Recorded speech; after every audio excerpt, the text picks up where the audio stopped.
Mettre fin au racisme, bâtir la paix. C'est le thème retenu pour l'édition 2022 de la Journée internationale de la paix célébrée chaque 21 septembre.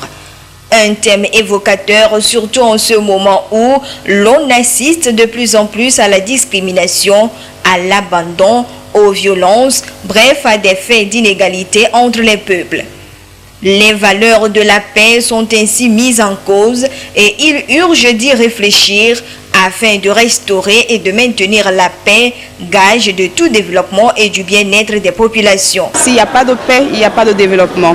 S'il n'y a pas de paix, il n'y a pas ce vivre ensemble-là qui nous permettra d'initier des actions, de dialoguer de nos problèmes. Mais s'il n'y a pas de paix minimum, c'est clair que les problèmes seront là, on ne pourra pas en parler et vont même se multiplier. Donc forcément, il faut encourager la paix. La Journée internationale de la paix se veut un cadre de sensibilisation, d'information et d'éducation du grand public sur la nécessité de préserver la paix. Au Togo, cette journée a été observée sous le thème « Renforcer la cohésion sociale pour bâtir la paix ». C'est un appel à la responsabilité de tous les acteurs. Celle des jeunes est vivement sollicitée. Il faut que les jeunes participent à la prévention des conflits, aident à régler les conflits. Il faut que la jeunesse aussi tisse des partenariats pour initier des actions pour régler les problèmes. Aujourd'hui, pratiquement toutes les communautés du Togo, on a les conflits liés à la chefferie, les conflits liés à la transhumance, les conflits de ménage, on n'en parlons pas. Même dans la rue, il y a la violence verbale. Qu'est-ce qu'on en fait? Ça, ce n'est pas à l'État de venir le faire. L'État fera sa part, les ONG feront leur part, mais les jeunes également feront leur part. Une fois adulte, il sera donc un dirigeant, un acteur de la société civile, un responsable de la sécurité, mais sensible à la question de paix. La jeunesse est encore et encore sollicitée pour contribuer, pour aussi attirer l'attention de l'autorité. Peut-être elle n'a pas toute la réponse, mais elle peut interpeller pour dire « je suggère tel ». Dans son quotidien, faire preuve d'artisan de paix, savoir parler, faire ce qui est bien, c'est déjà le début du processus de paix. Face aux menaces terroristes dont fait face aussi le Togo, certains jeunes ont bien compris le rôle qui est le leur dans la promotion et le maintien de la paix. Ces derniers s'y engagent fermement. Nous nous engageons au niveau de notre association à être des vecteurs de développement. Nous nous engageons à être des modèles pour la culture de la paix au Togo et particulièrement au sein de la jeunesse. En tant que jeunes, nous devons être une forme de relais de ce que nous disent nos autorités en matière de préservation de la paix et de la cohésion sociale.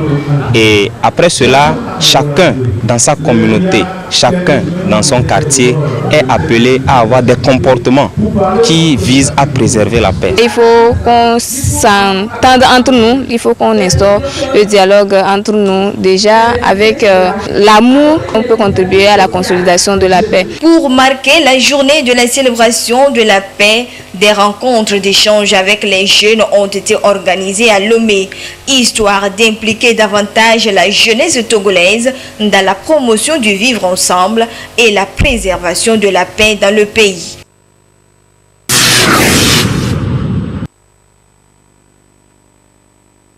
Conseil de pré-rentrée, formation des enseignants, des activités phares de la rentrée pédagogique au niveau de certains établissements scolaires. Les responsables s'apprêtent ainsi pour accueillir les élèves.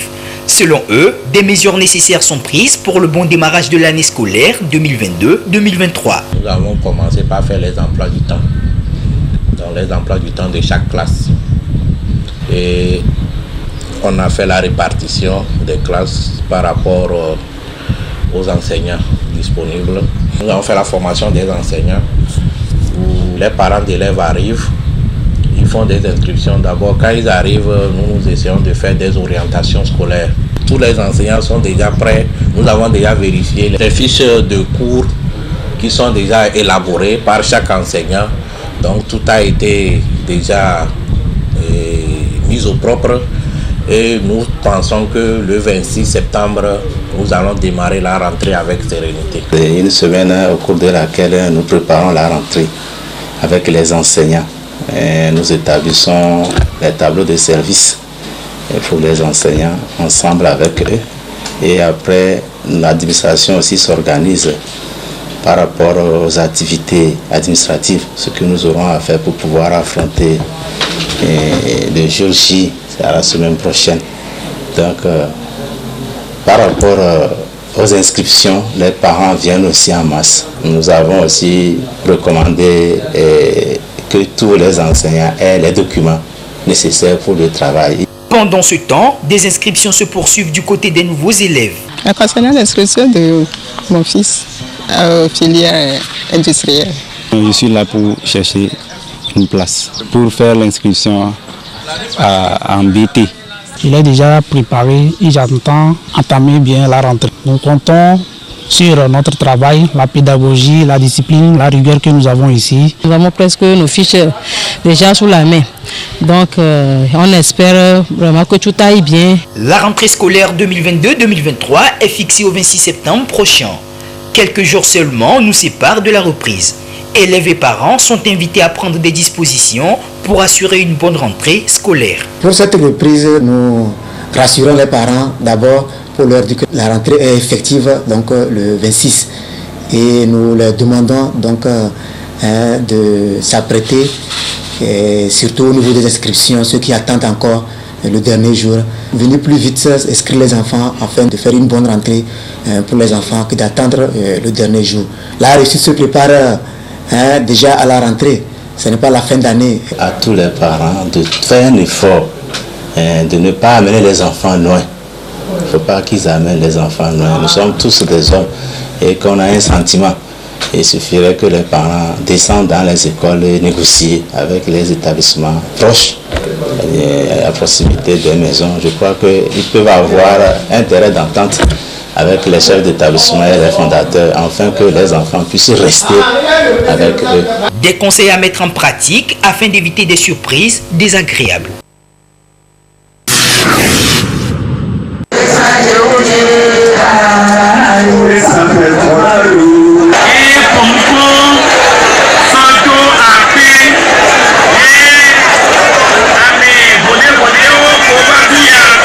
La fête traditionnelle du peuple Guin et Peyekbe s'est déroulée jeudi 22 septembre à Glidi-Koji dans la préfecture des Lacs.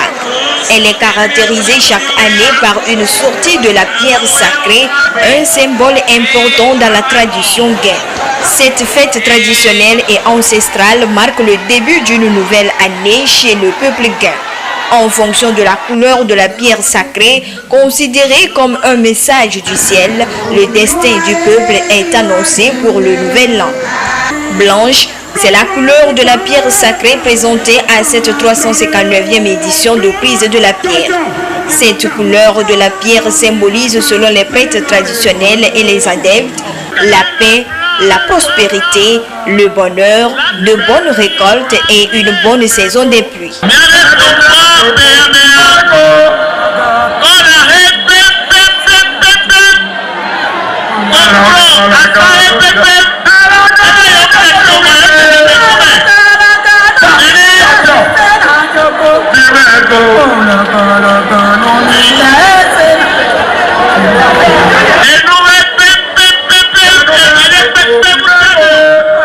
La fête traditionnelle des Guin et Peyekbe est une occasion de retrouvailles et de partage entre filles et fils Guin. Une manière aussi de promouvoir leur identité culturelle et de la rendre pérenne.